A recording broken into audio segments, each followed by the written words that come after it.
Ngane zamakhosi, ngiyanamukela kuMakhosi Onke TV. Ngane zey'dlozi, ngiyacela mani futhi uthola amanye amavidiyo, nisubscribe kuleli khasi, ni-like and share and follow. Ngaphambi ukuthi ngimoshe isikhathi, ngane zey'dlozi, ngizokhuluma ngesithunywa futhi, sengibuyile.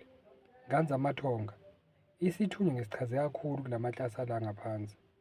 Ngaphambi ukuthi ngimoshe isikhathi, ngane zey'dlozi, isithunywa ngithe umuntu othunye umlayezo, noma umoya othunye umlayezo. Ngifuna ukuyichaza futhi lento ngoba ngibona ukuthi ngathi niyashiyeka somewhere somehow. Isithunywa nedlozi akufani.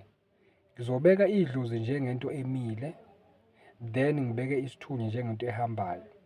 So now sengibeka manje idlozi ukuthi limile, idlozi liwumgogodla, right?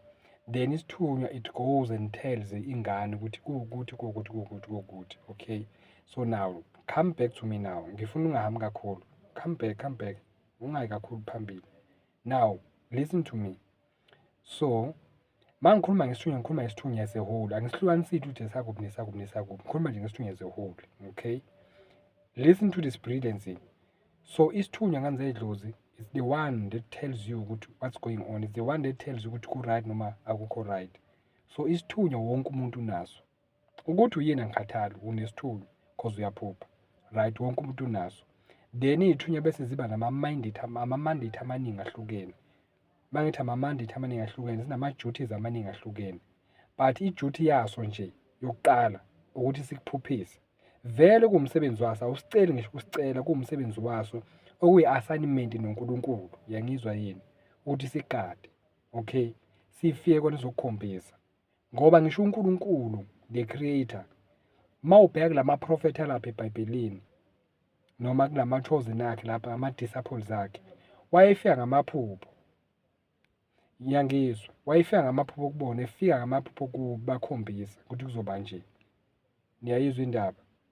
Now, I want you to come back again. Amaphupho asuke ekukhombisa ukuthi lo usuke ethini noma laba basuke bethini, right? Obabamkhulu nokhokho basuke bethini.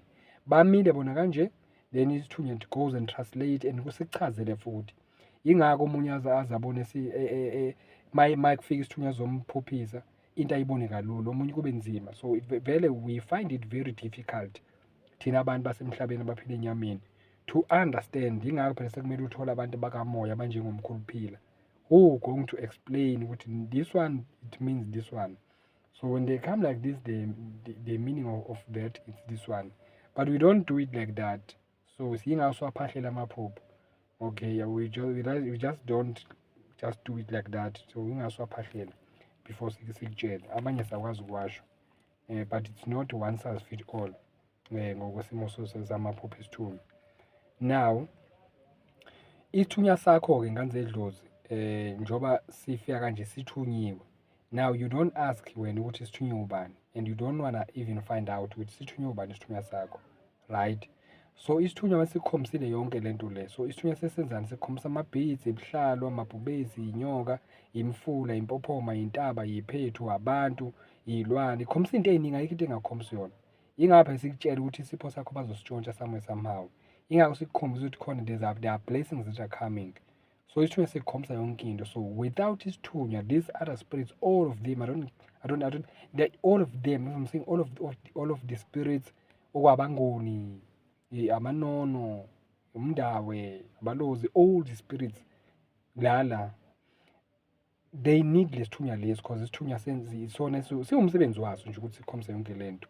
Ingakho phela ukwazi ukuhlukanisa ukuthi laba balozi, laba bangoni, laba manono. Ukwazi ukuhlukanisa ukuthi isithunywa sime kanje, it shows you yonke into, right? So isona isithunywa esimele yonke le moya. Asikho, awukho umoya ozofunctiona kahle isithunywa singekho, right? Now there comes a problem. Idlozi lakho selikhombisa ukuthi badinga ubahlabele, noma badinga ukuthi ubageze, noma badinga ukuthi ubenzele ini, right? Sebekukhombisile, angeke ngihlale lana-ke. Isithunywa sakho, ukhumba ukuthi isithunywa njengoba sikukhombisa yonke lento le, isithunywa asihlangani negazi. Number one, isithunywa negazi akuhlangani. Why? Because si-clean, it's a Holy Spirit. Asihlangani negazi, right? Asihlangani nemithi, yangizwa yini? Asihlangani nento ehlatshwayo igazi nje, imbuzi, inkomo, inkukhu, yonke lento ehlatshwayo ihlangani nayo. Yingakho phela sithiya silithinta igazi, uma wathinta igazi ususingcolisa isithunya sakho, siyangcola. Asihlehli but siyangcola. Right? Number 2, isithunya cannot function kahle kusekhona izinto zakini ezingalungisiwe. Kuyini izinto zakini ezingalungisiwe? Kukhona izinto ezikhona zakini okuyizinto ezimbi zomndeni eziwuganga. Isithunywa asikwazi ukusebenza kahle uma kusekhona izinto zokuganga ezikhona kini ezisasebenza kumanje. So isithunya asihlangani nokungcola, khumbula.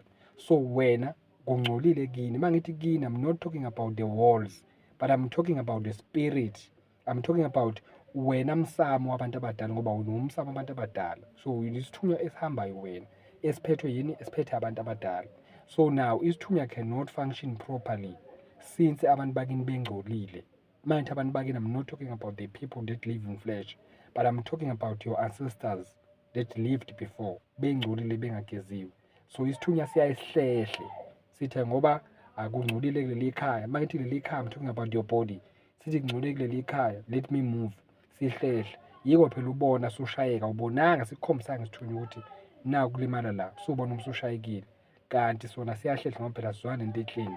That is why it's very important isithunya sakho kufuneke wazi ukuthi uyasigeza bese ugeza nedlozi lakho.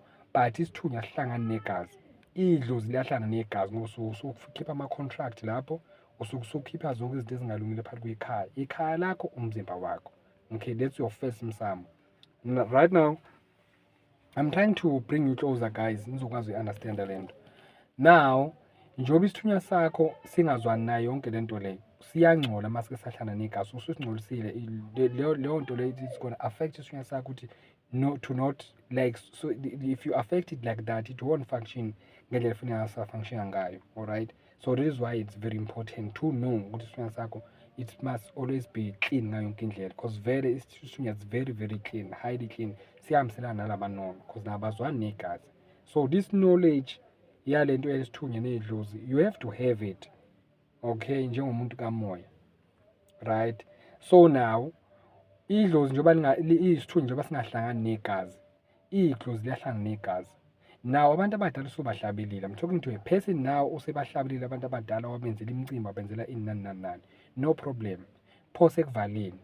Now yini ke ejabulisa isithunya manje? Ususijabulisile idlozi, waliphakela ladla, wabenzela ithebe badla abantu abadala, no problem. Now what about isithunya sakho? So now I'm trying to get to there now, what, how do you now come to isithunya sakho and let it work for you? Right? Now what are the things that you have to do now to make sure that isithunya sakho works for you? Right? Now isithunya, remember, it's a clean spirit, very very highly clean spirit. So now what does this spirit wants? Isithunya, so isithunya wants water, not the tap water, it wants water. Okay, you have to go to the waters. Right? Number 2, the isithunya needs intaba. Right? The isithunya needs ulwandle, the isithunya needs ehlane. So uyasihambela zonke le ndawo. The isithunya needs even isiphethu, amanzi usosiphethe asidinga. So lesithunywa lesi, in order for it to function, sidinga yonke lezi ndawo lezi. Right? And then sidinga ukuthi uthandaze. So isithunya sidla ini? Idlozi, they eat igazi, they eat inyama, they eat izithebe. But now the isithunya side, them, they eat the prayers. Badla umkhuleko, bafuna uthandaza, ukhuleko. Isithunya sidla umkhuleko, sidla amanzi. They live there in the wilderness, emanzini, entabeni, in this all the holy places ezadala umenzi. Isithunya sidinga lokho ke. Now wena ukwenzile konke lokho okungala okwemvelo, awukwenzile okwemvelo, awukhulekile, awuthandazile, awuyanga kulamanzi ayimvelo, awuyanga empophumeni, awuyanga ezibeni, awuyanga kuzo zonke le ndawo zesithunywa, azange uye lapho. Angikhulume nomuntu osethi mkhulu ngihlabelile idlozi, ngawahamba wonke lamanzi, no problem. Ngakhuleka mkhulu kakhulu, hamba nantu abakhulekayo, no problem. Woza-ke mntana ethonga, ngithi nisihambe yonke le ndawo. Now uhanjiswe umuntu orong emfuleni, uhanjiswe umuntu orong entabeni, uhambe emfuleni orongi, ngoba hayi yonke imfula iholi. Yingakho phela kwathiwa uJesu akaye kwi-river Jordan eyobhabhatisa uJohn the Baptist.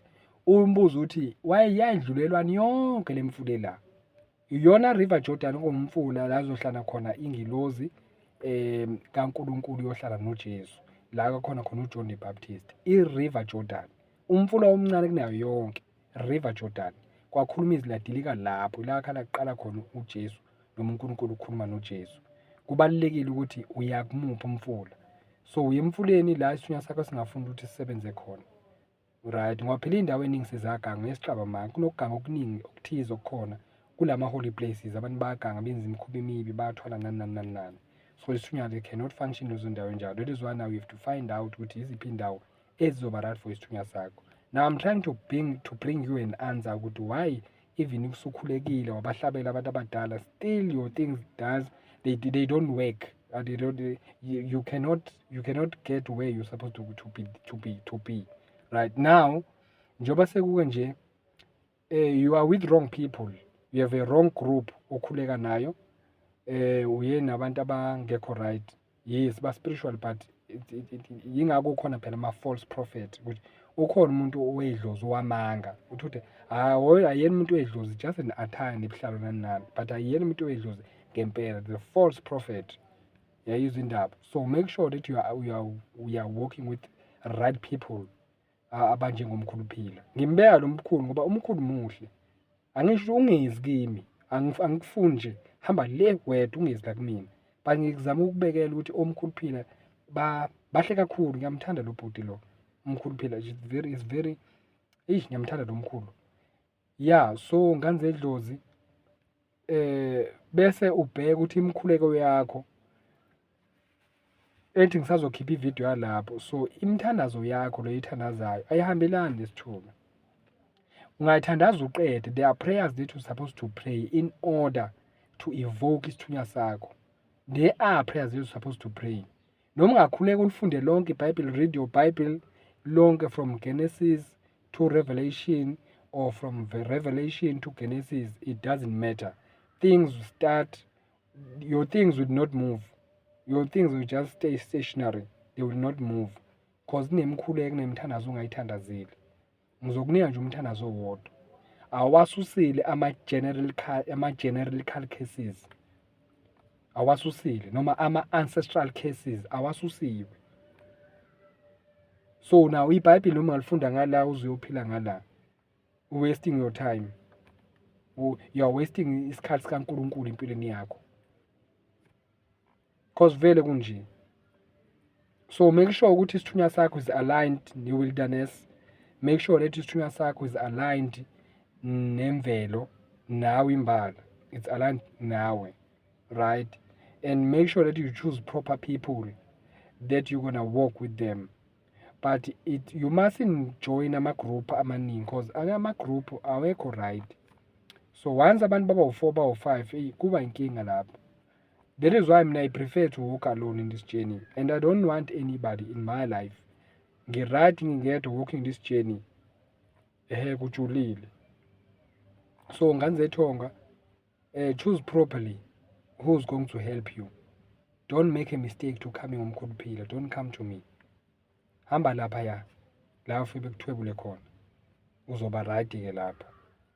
Kodwa I'm ready to give you knowledge. Ngaphambi ukuthi uze kimi nje noma ungize, I'll give you the knowledge and the wisdom kila. Ingaphi labanye belapheka be from far. Okay, I can't do that. So bengichaza ngani abantu abadala ngesithunywa namhlanje, isithunywa sakho kanye nedlozi lakho ukuthi kuhamba kanjani.